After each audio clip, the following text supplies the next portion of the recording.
नमस्कार मित्रों, कल की श्रृंखला को हम आगे बढ़ाते हुए अपनी चर्चा में जहां से हमने कल रोका था, इस चर्चा को आगे बढ़ाते हुए जैसा कि मैंने कल जिक्र किया था कि ये सब कहानियां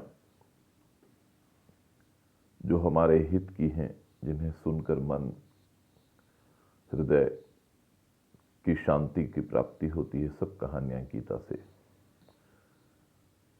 ली गई हैं, जिनका जिक्र गीता में है और भगवान ने स्वयं इन सब बातों को कहा है। तो हमने कल विराम दिया था जब भगवान ने सुशर्मा के समान पुण्यात्मा हो जाने की बात कही थी माता से। मैंने कहा था कि जाहिर सा बात है कि अब ये सवाल हमारे मन में भी उठेगा, और माता तो माता थी, उन्होंने तत्काल पूछा कि हे प्रभु, ये सुशर्मा कौन था, किस जाति वर्ण का था और किस कारण से उसकी मुक्ति हुई और वो इतना पुण्यात्मा हो गया कि आप उसका जिक्र कर रहे हैं।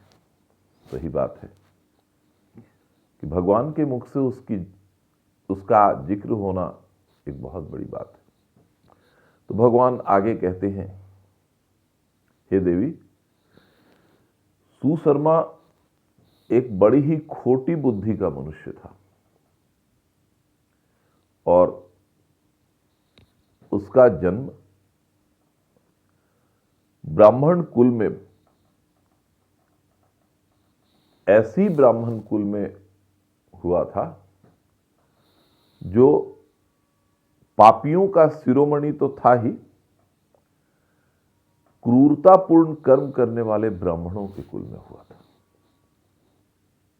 अब आप सोच सकते हैं कि ऐसा कौन सा कुल होगा जो पाप कर्म करने वाले ब्राह्मणों का कुल था। वहां सुशर्मा न कोई ध्यान करता था, न तप करता था, न होम करता था और ना ही अतिथियों का सत्कार करता था।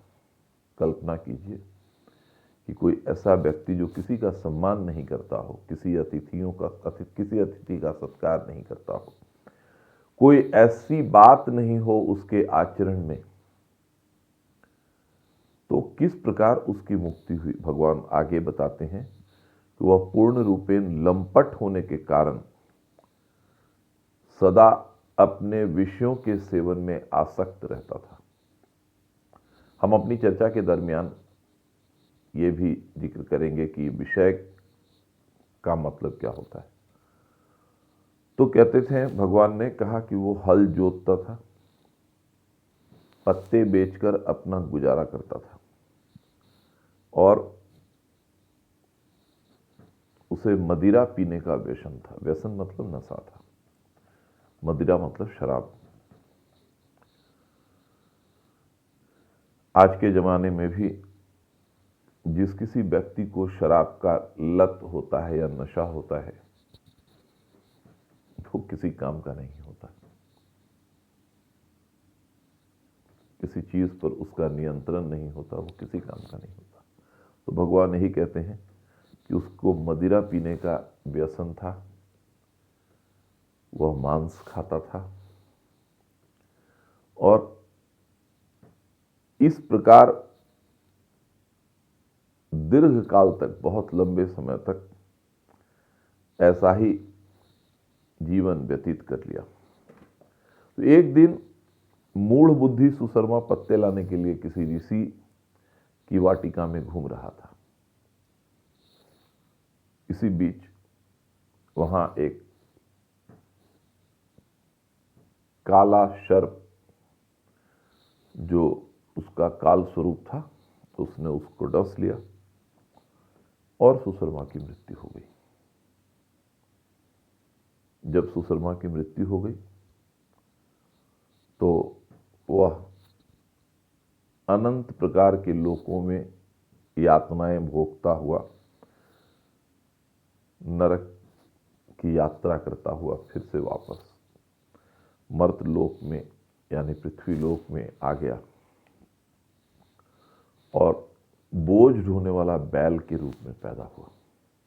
हम सब जानते हैं कि यदि हमारे कर्मों से कोई छुटकारा नहीं मिलता हो तो हम वापस पृथ्वी लोक में अपने कर्मों का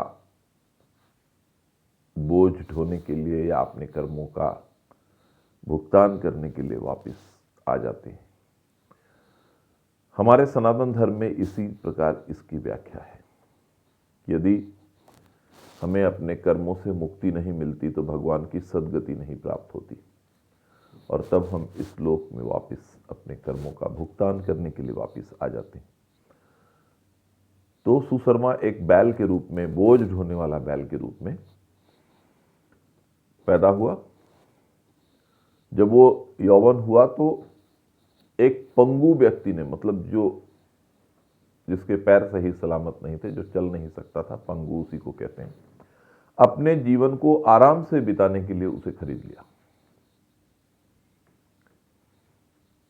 हम अपने जीवन में बहुत सारे ऐसे घटना दुर्घटना से भी दो चार होते हैं दोस्तों, जहां यह एहसास होता है कि ईश्वर ने इसके साथ अन्याय किया है। नहीं,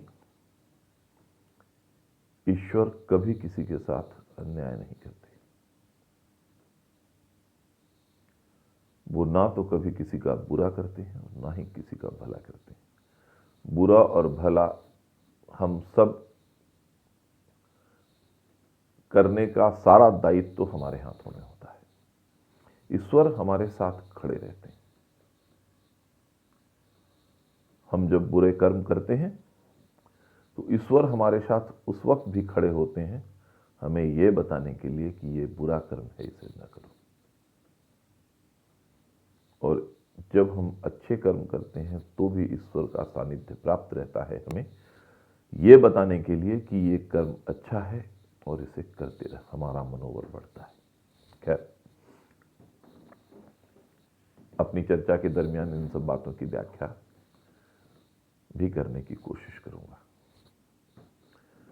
तो उस पंगु ने उस बैल को खरीद लिया, यानी सुशर्मा रूपी जो बैल था उसको उस पंगु ने भार ढोने के लिए खरीद लिया और बहुत कठिन भार ढोते हुए उसने 7-8 वर्ष उस पंगु के साथ बिताए।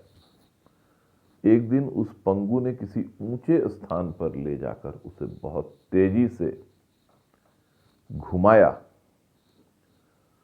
जिससे वो ऊंचे स्थान पर जाने की वजह से वो थक तो गया ही था, बहुत वेग से थक कर पृथ्वी पर गिरा और मूर्छित हो गया। मूर्छित होने की वजह से आप जानते हैं व्यक्ति के अंदर किसी भी चीज को जानने की लालसा होती है। तो जब वो बैल मूर्छित होकर गिर गया तो वहां पर लोगों की भीड़ हो गई, क्या हुआ क्या हुआ।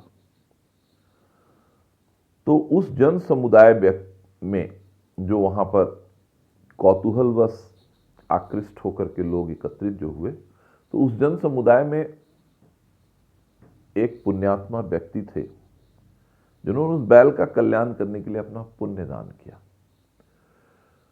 हमारे सामने भी कभी कोई ऐसी दुर्घटना होती है जिसमें हमें लगता है कि ओह, उस जीव के साथ सहानुभूति, तो हम ईश्वर से कामना करते हैं कि इसकी सद्गति प्राप्त हो। तो उस महान व्यक्ति ने इन सब बातों को ध्यान में रखते हुए अपने पुण्य के कुछ हिस्से को उसने बैल के कल्याण के लिए दान कर दिया। उसके बाद देखा देखी और भी जो लोग वहां खड़े थे उन्होंने भी अपने अपने पुण्यों का दान किया। उसी भीड़ में, उसी समूह में एक वेश्या खड़ी थी और उस वेश्या ने भी, उसे अपने पुण्यों का पता नहीं था। वो तो जानती थी वो शरीर का धंधा करती है, वो ये नहीं जानती थी कि उसने कभी कोई पुण्य अर्जित किया है। फिर भी नहीं जानते हुए भी उसने ये सोचकर कि शायद यदि मैंने कोई पुण्य किया हो तो उसका फल इस बैल को प्राप्त हो, ऐसा करके उसने बैल के लिए कुछ त्याग कर दिए। जैसा कि हम सब जानते हैं, जब किसी की सद्गति प्राप्त होती है, जब किसी की मृत्यु होती है, तो यमराज के दूत उसके प्राण लेने के लिए आते हैं। वो प्राण, मरे हुए बैल के प्राण लेकर के यमपुरी में गए और वहां यह विचार करके कि इस बैल के जो दुष्कर्म थे, उस वेश्या के द्वारा दान किए गए पुण्यों की वजह से ये बैल जो है पुण्यवान हो गया। कहते हैं ना, यदि आपका वजन 100 किलो के बराबर है, यदि किसी चीज की प्राप्ति के लिए आपको 100 किलो की जरूरत है और 99 किलो, 99.5 किलो की प्राप्ति हो चुकी है, वो आधे किलो की वजह से आप फंसे रह जाते हैं। यही हमारे जीवन चक्र का भी हाल होता है। वो आधा किलो उस वेश्या ने उसके लिए दान किया और उस आधे किलो की वजह से उस बैल की मुक्ति हो गई और उसे वहां से छोड़ दिया गया।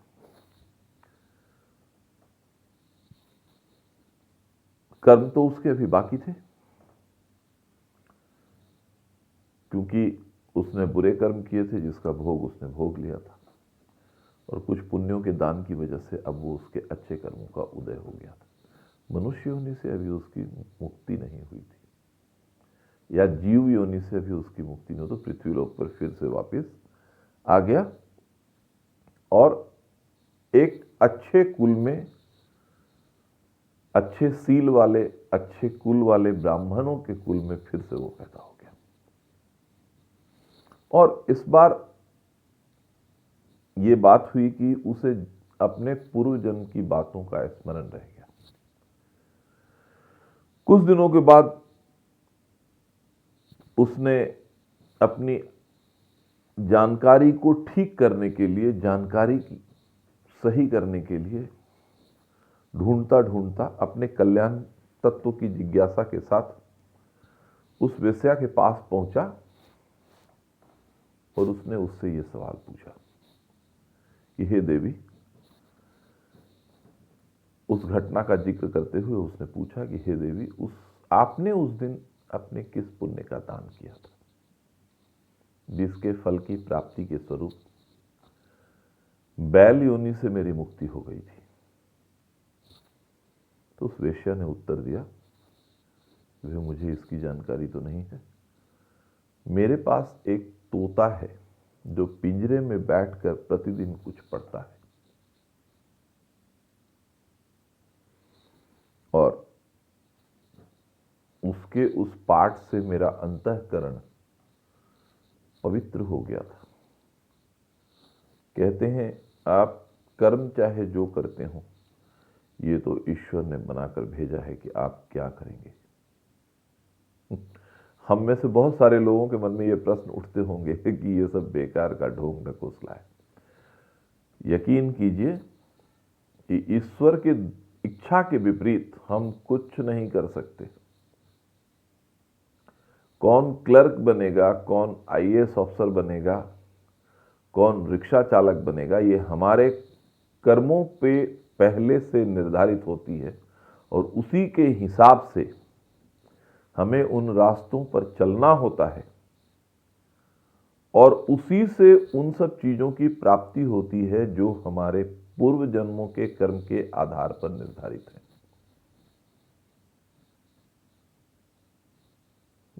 लेकिन इस जन्म में कोई व्यक्ति, या मेरी भी बात सुनकर आप यही सोचते होंगे कि चलिए, लेकिन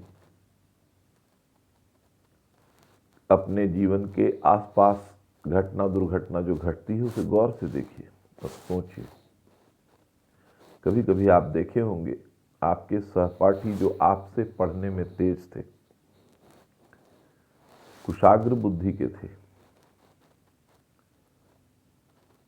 और आपसे पिछड़ गए, आप उनको जब देखेंगे और उनका आकलन करेंगे तो आपको मालूम होगा कि उनकी कौन सी गलती की वजह से वो पिछड़ गए। फिर सोचिए उन्होंने उस गलती को क्यों किया था। खैर, मैं आपको ज़्यादा नहीं उलझाऊंगा, आगे बढ़ता हूं। तो उस वेश्या ने कहा कि ये तोता कि प्रतिदिन कुछ कुछ पढ़ता है, तो जिसके सुनने से मेरा अंतःकरण पवित्र हो गया, और उसी पवित्र अंतःकरण से मैंने आपके लिए कुछ दान किया था। उसे यह भी नहीं मालूम था कि क्या दान किया था। दोनों तोते के पास गए और उनसे पूछा कि भाई, तो तोते ने भी अपने पूर्वजन्म को याद करके उन्हें एक कहानी सुनाई, और तोते ने कहा कि पूर्व जन्म में वो तोता एक विद्वान व्यक्ति था, लेकिन हमने देखा है कहीं कहीं पे कहते हैं ना, फलों से लदा हुआ वृक्ष झुक जाता है, बट हमारे सामाजिक जीवन में ऐसा नहीं होता है। हमारे अंदर विद्वता का घमंड हो जाता है और हम ये सोचने लग जाते हैं, हमसे ज्यादा जानकारी किसी की नहीं है। ईश्वर की अनुकंपा है हमारे ऊपर कि जो हमें इतनी जानकारी होती है, और वहीं ईश्वर की प्राप्ति से हम वंचित हो जाते हैं, जैसे ही अभिमान होता है। मैं अपनी चर्चा के दरमियान आपको यह भी बताऊंगा कि किस तरह से धर्मराज युधिष्ठिर का मान मर्दन किया था भगवान ने, क्योंकि उन्हें भी घमंड हो गया था कि मुझसे ज्यादा पुण्यात्मा तो धरती पर कोई नहीं है। खैर, चर्चा के दरमियान इन सब बातों की चर्चा भी होगी। तो तोते ने कहा कि मैं विद्वान तो था, मगर अपनी विद्वता के घमंड में मोहित रहता था, स्वयं पर ही मोहित रहता था। होता है ना, अभिमान होता है, मैं कितना सुंदर हूं, मैं कितना सुंदर हूं। तो उन्होंने कहा कि मैं अपने ऊपर अभिमान करता था, और इस अभिमान की वजह से हमारे अंदर राग द्वेष इतना बढ़ गया था कि वैसे ब्राह्मणों से भी मुझे द्वेष होने लगा, ईर्ष्या होने लगी, जो मुझसे विद्वान थे। मैं सबसे विद्वान धरती पर हूं, ऐसा थोड़ी होता है। भगवान ने मुझसे भी विद्वान कुछ लोगों को बनाया है। समय अनुसार, तोते ने आगे कहा कि समय अनुसार मेरी मृत्यु हो गई, मैं अपने घृणित लोगों में भटकता फिरा। कुछ समय के बाद इस लोक में वापस आया। तो हम जैसा कर्म पिछले जन्म में करेंगे, वैसे कर्म के हिसाब से इस जन्म में वैसी होने की प्राप्ति होगी। तो कहता है, चूंकि हमने अपने सदगुरु की अत्यंत निंदा की थी, इसलिए हमें तोते के कुल में पैदा होना पड़ा। पापी होने के कारण छोटी अवस्था में ही मेरे माता पिता का वियोग हो गया। एक दिन गर्मी के मौसम में तपे हुए भूमि पर मैं पड़ा था। क्योंकि कुछ अच्छे कर्म हर आदमी के जीवन में होते हैं, अच्छे और बुरे वक्त हर आदमी के जीवन में होते हैं। कभी भी व्यक्ति, कोई भी व्यक्ति जीवन भर धूप में नहीं खड़ा होता, और कोई भी व्यक्ति जीवन भर छांव में नहीं खड़ा होता। ये समय की चक्र और ये समय की गति बदलती रहती है हर व्यक्ति की। इसलिए कभी किसी के साथ आप ये भाव नहीं रखिए, आज आप ऊंचाई पर खड़े हैं और कोई आपसे नीचे खड़ा है। समय का चक्र घूमेगा और एक दिन वो ऊंचे स्थान पे खड़ा होगा, आप उससे नीचे खड़े होंगे। मैं ये नहीं कहता कि आप गिर जाएंगे, लेकिन वो उस व्यक्ति के उत्थान का समय जब आएगा तो वो ऊपर उठ जाएगा आपसे। इसलिए अपनी स्थिति पर भगवान को सिर्फ और सिर्फ धन्यवाद कीजिए, और अपनी स्थिति का आकलन इस प्रकार कीजिए कि ईश्वर की अनुकंपा है कि मैं अब फलों से लदा हुआ वृक्ष हूं और मुझे झुक ही जाना चाहिए।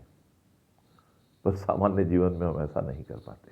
खैर, तो उन्होंने कहा कि मैं गर्मी के ऋतु में तपे हुए भूमि पर मैं पड़ा हुआ था, मूर्छित हो गया था। तो कुछ श्रेष्ठ मुनि उस रास्ते से गुजर रहे थे।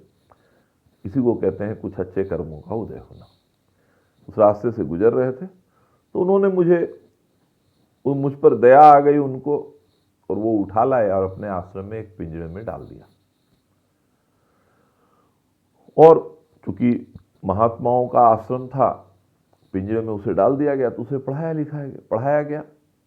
महात्माओं की वाणी सुनता था, ऋषियों के बालकों के साथ वो आदर पूर्वक गीता का श्लोक सुनता था। तो उसी में तोते ने बताया कि गीता के प्रथम अध्याय की आवृत्ति उनके ऋषियों के बच्चे करते थे, और उसी को पढ़कर बार बार,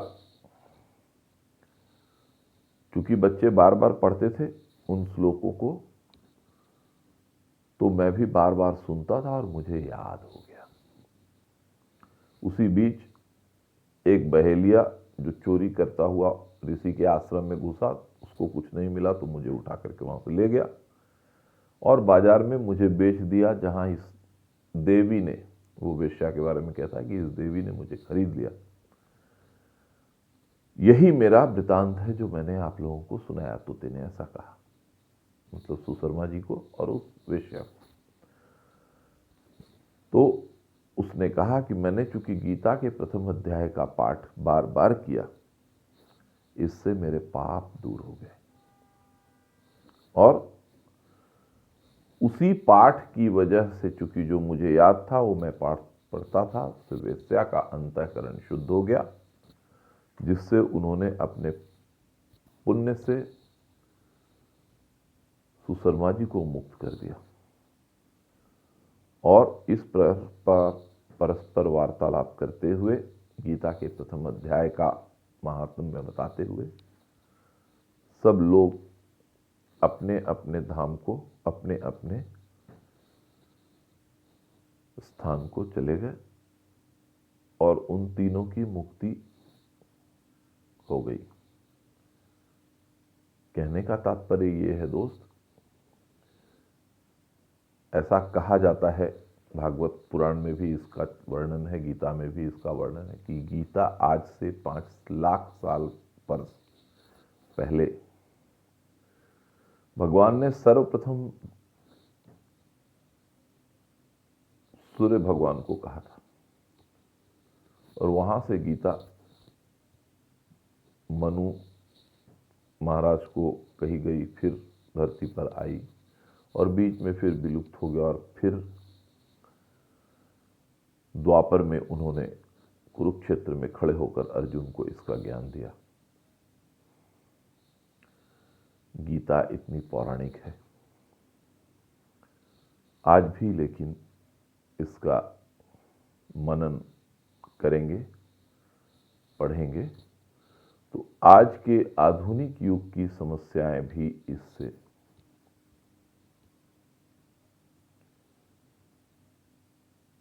हल हो जाएंगी। हमें उसका कोई ना कोई उपाय मिल जाएगा। गीता भगवान के द्वारा कही गई एक ऐसी वाणी है जिसका मनन चिंतन करने मात्र से हमारा अंतःकरण शांत होता है, और शांत अंतःकरण से हम जिस भी बात की कल्पना करते हैं, जिस भी समस्या की कल्पना करते हैं, या जिस भी समस्या को हम सोचते हैं, उसका निराकरण हमें प्राप्त होता है। धन्यवाद। आज की वाणी को मैं यहीं विराम देता हूं। अपनी चर्चा को आगे बढ़ाते हुए मैं कल दूसरे अध्याय, गीता के दूसरे अध्याय का महत्व बताऊंगा, और उसके सापेक्ष को बताने का प्रयास करूंगा। मैं एक तुच्छ मात्र प्राणी हूं, अपने मुख से कोशिश करता हूं कि भगवान के इन चरित्रों का वर्णन करूं। बाकी ईश्वर की इच्छा और उनकी कृपा। ओम नमो भगवते वासुदेवाय। ओम नमो नारायणाय।